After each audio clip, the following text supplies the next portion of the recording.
minister who goes around with his diplomatic pouch shipping cocaine, and like, oh no, you can't look in the diplomatic pouch.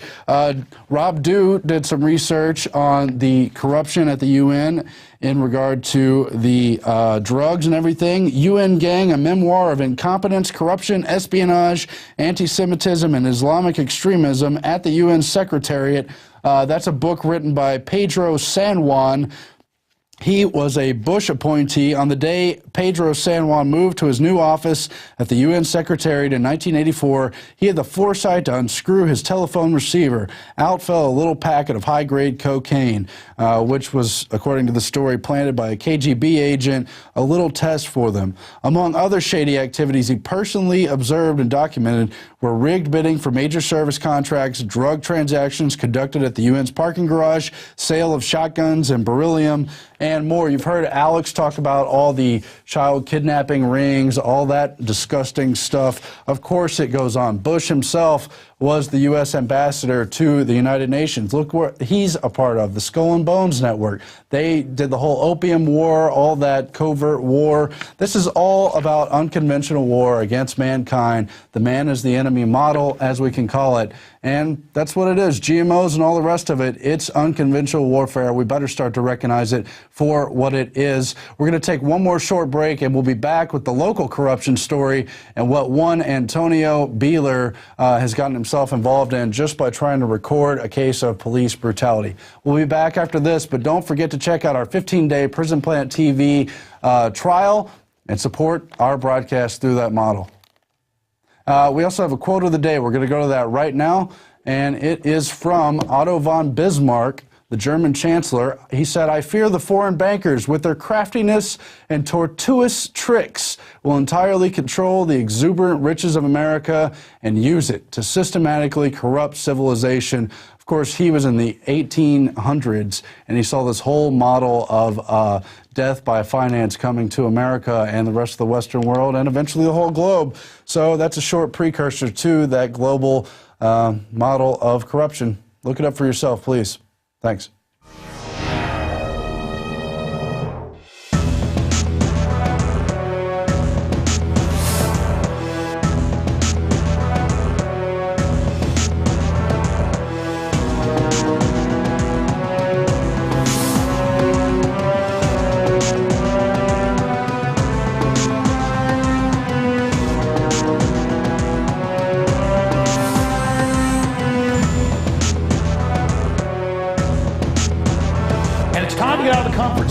Because these people aren't playing games. 9/11 was an inside job. 9/11 was an inside job. 9/11 was an inside job. We're going to organize. Humanity's going to come together. We are swinging muskets here, toe-to-toe with the globalists. They're bloodied. We're bloodied. It is absolute, total war.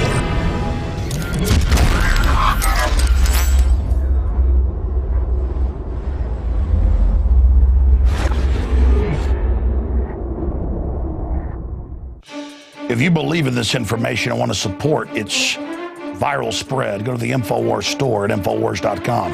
We've got the new G.I. Joe INFOWARS t-shirts. We've got the incredible Pro Pure gravity-fed filters available at INFOWARS.com in the store. We've got a new DVD, Scientists Under Attack, the Don't Tread on Me flag. We've got all sorts of different bumper stickers to help spread the rebellion virally. It's all there, wristbands, citizen rule books in every order. Order online at INFOWARS.com today. The water filters, the canteens, it's all there, INFOWARS.com.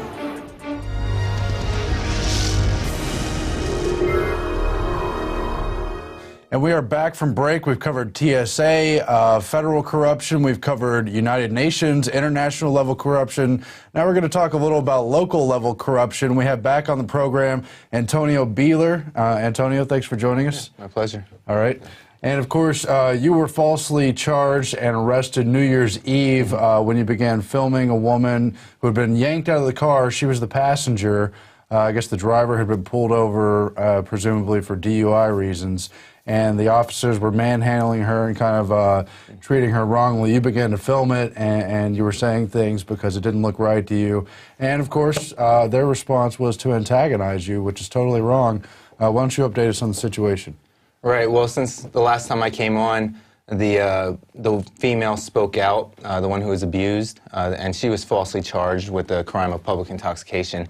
They came out 11 days later and applied 2 more crimes to her: disobeying a public official and resisting arrest, just completely retaliatory, just trying to make her life more difficult. I retained a great lawyer. All of us are now represented, and we're fighting these charges. People have rallied behind this. People in Austin and around the country. They're following the Facebook group. They're going to show up at the protest tomorrow at 3 p.m. on the steps of the APD. And Austin Police Department keeps backing themselves into corners with lies. Every single time they open their mouth, they say something that's fraudulent, and that's going to be proven to be a lie if they ever dare release the dash cam. Yeah.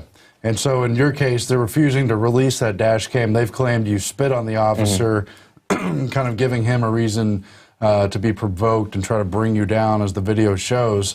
Good thing you had video there to record it. Good thing we're here in the 21st century where everybody has an equalizing camera.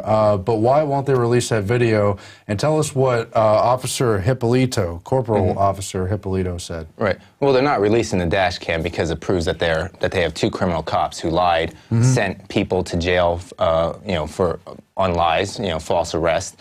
It proves that we have criminals on the Austin Police Department force, and that the chief of police is covering for them and is protecting them. It's a cover-up, So that's the problem. Hippolito, during an interview with 2 of the TV stations, admitted there's no proof that that I spit on the guy because it's a lie.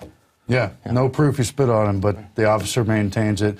And that's in a way the bigger issue. Why are they covering for 2 corrupt officers who should face discipline, be fired, probably are facing a lawsuit, depending on what happens? Why don't they just keep the police department honest and open and accountable to the people? I mean, that's what we need. Police officers union. That's what I'm hearing from everyone. Police officers union.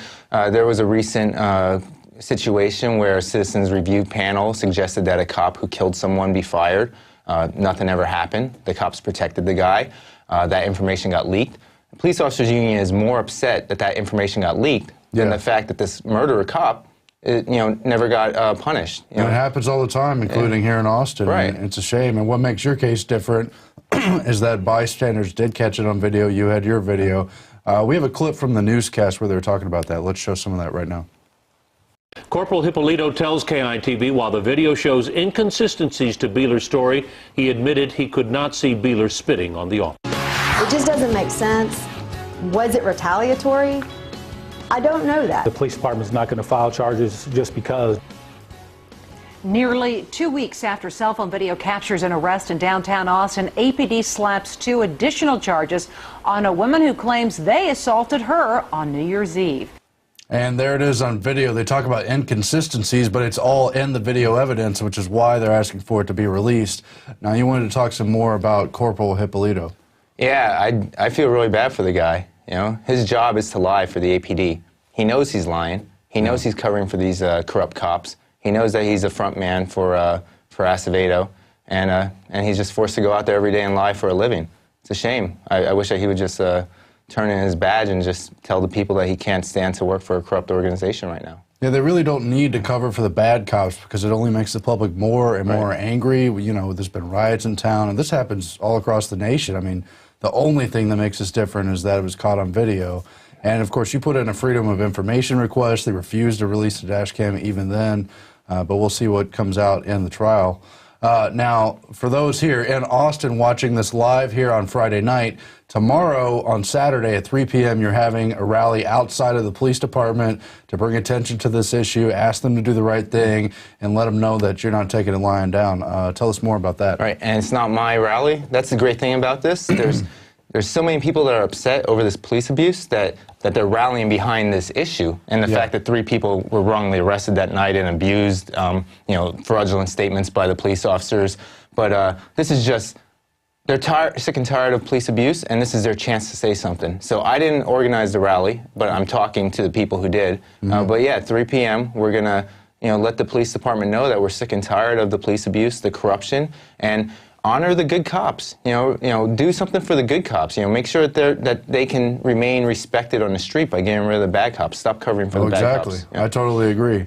And so if you are in the Austin area, come on out and show your support for that. If you're not in the Austin area, call them up, let them know how you feel, take it to your local police department, because these are the kind of issues going on everywhere.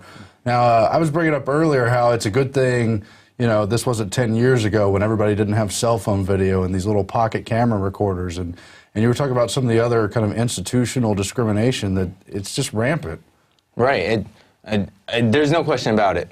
If it weren't for my background, military, West Point, Stanford, teacher, all that stuff. Iraq war vet. Yeah, then people would say, oh, is this a young punk? Is this a dope head? That would be one concern. I'm not black or Hispanic, another benefit, right? I had 3 witnesses who were willing to come forward, 1 who had video.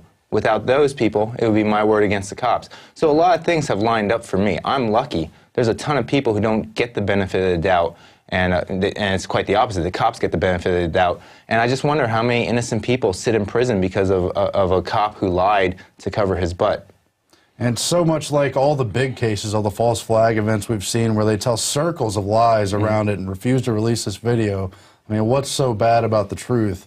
Well, it's something we're facing in our overall institutions, and we got to bring this country in because this is just bad news. Anything else you'd like to add on this subject? No, I thank everyone who's stepped forward, supported us, has been out plastering the city with flyers, who's donated to the defense fund, but also for the people who step forward with their personal stories of abuse. A lot of people, they're not willing to come forward with it, but they share with me how they've been victimized, or a family member or friend has been victimized, and it's not a one-off thing. This isn't a one-off thing. This is what. The fact that this was probably Aborski's first stop of the year, and he was trying to, once again lead the department in DUI arrests for the year, it's irrelevant. He's right? a record holder, huh? Well, yeah, he always wins the MAD award for the most arrests each year. This was probably his first stop of the year. He had a woman in the passenger seat who knew that her friend was probably wrongly going to get charged with DUI, so she yelled to her, "Don't take the breathalyzer." Aborski couldn't have that. He was trying to get his first DUI of the year. He was going to lead the city again, and so he started to lose it. His partner Snyder started to lose it. When I started taking pictures and asking it, they just lost control. Yeah, and so for those who didn't see the original newscast or catch when you were on before, the woman was the passenger. She hadn't done anything except try to inform her friend of her basic rights and something about how the system works, and that's when they went after her. It's hilarious. They charged her with public intoxication. She was never a threat to anyone. She was on the phone with the person who was going to pick her up. They hadn't even arrested her driver yet, so they had no claim that her driver was drunk. Absolutely no reason to pull her out of the car. Even if she was hitting the cop and yelling, profanities at the cop, it wouldn't justify what they did, But they just keep lying to try to back up their story. It's bad enough that we have thugs and gangs in this world you have to look out for, but the people in uniform are the ones who can't stand the truth, the light of day, people talking about the rights, filming what's going on. This is supposed to be an open country with the Constitution, and they're clearly afraid of that. And at the same time, there was a madman running around Central Austin, assaulting women, killed 1, and they had 7 cops dealing with 3 peaceful citizens who never hurt anyone. It's a shame. Well, thanks for doing your part to stand up in this case, try to hold them accountable. And for those who put this rally together, I'm going to try to make it if I have time tomorrow after I work here on the website. But other people should come out, and yeah, we'll let them know what's going on here. Great. All right, thanks for joining us. Thank you. Yeah. And that's it for tonight on the INFOWARS Nightly News. We'll be back next week, but of course, we'll be updating all weekend long. We've got videos on the YouTube and a whole lot more. See you until then. Good night.